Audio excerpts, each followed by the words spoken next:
within 2 Timothy, we see two opposing instances of turning away from something or someone, both of which occur during a time of apostasy.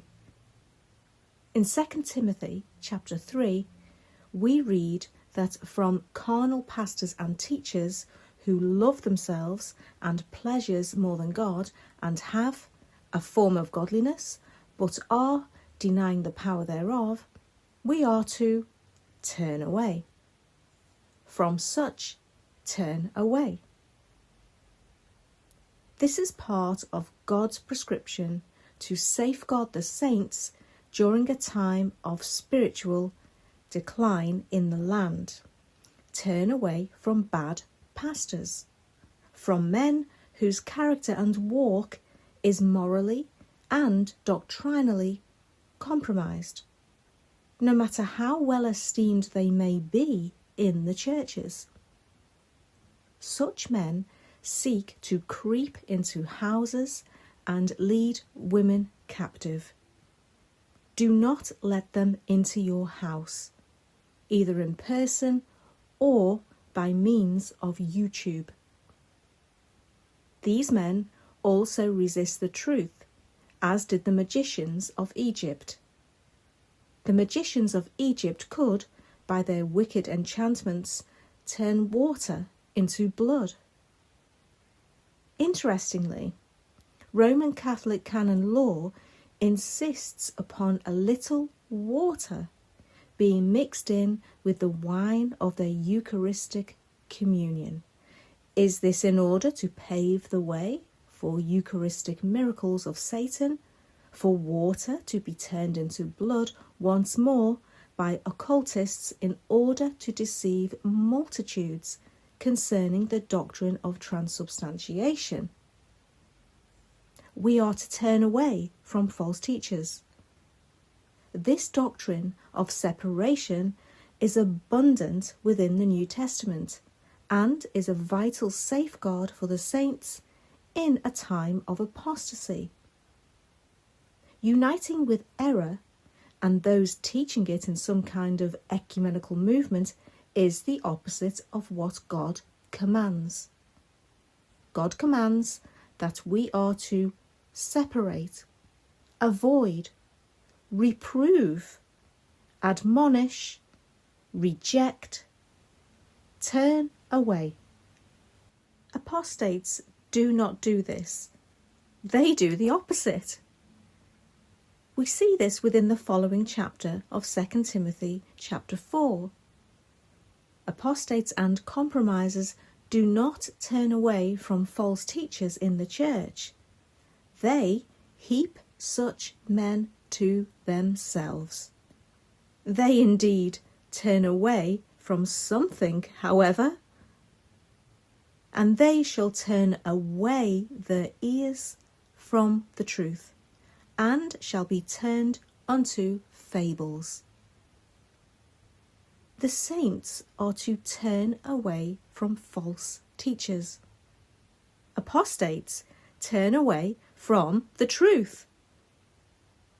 In turning away from false teachers, we are preserved in the truth, but apostates, in turning away from the truth, are turned unto fables. They desire this: they will not endure sound doctrine, heap to themselves the very teachers they are supposed to avoid, and shall turn away their ears from the truth. The end result for apostates in this course is to be turned unto fables. In contrast to this, the end result for the saints in turning away from false teachers and their wicked teaching is twofold, according to 2 Timothy chapter 3. Continuance in sound doctrine and persecution by the apostate church. Yes, the apostate church will persecute those who refuse to compromise with them.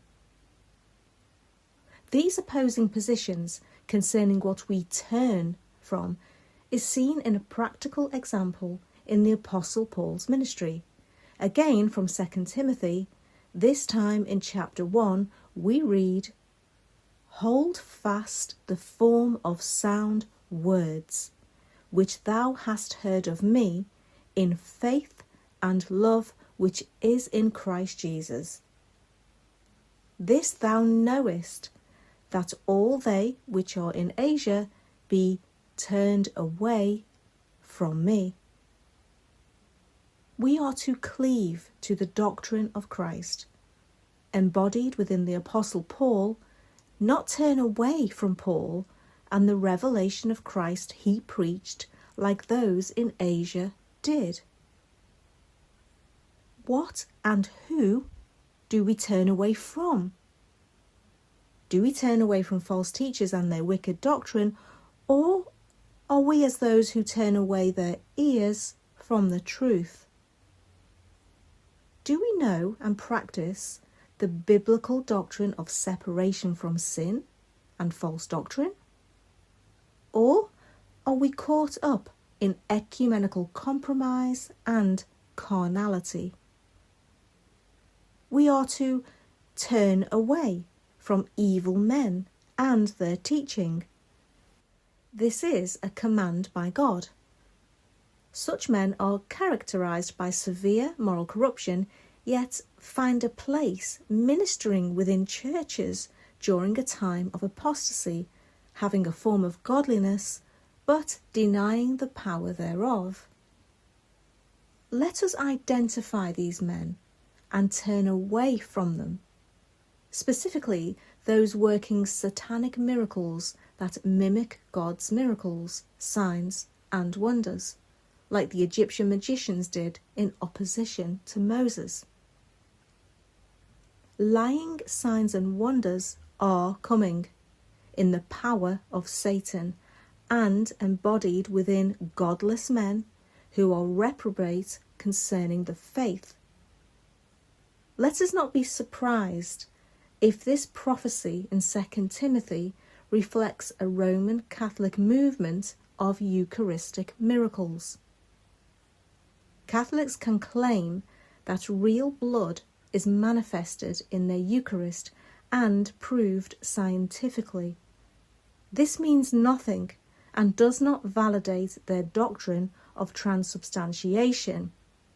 The magicians of Egypt, by their enchantments, were doing this many centuries ago in opposition to the living and true God.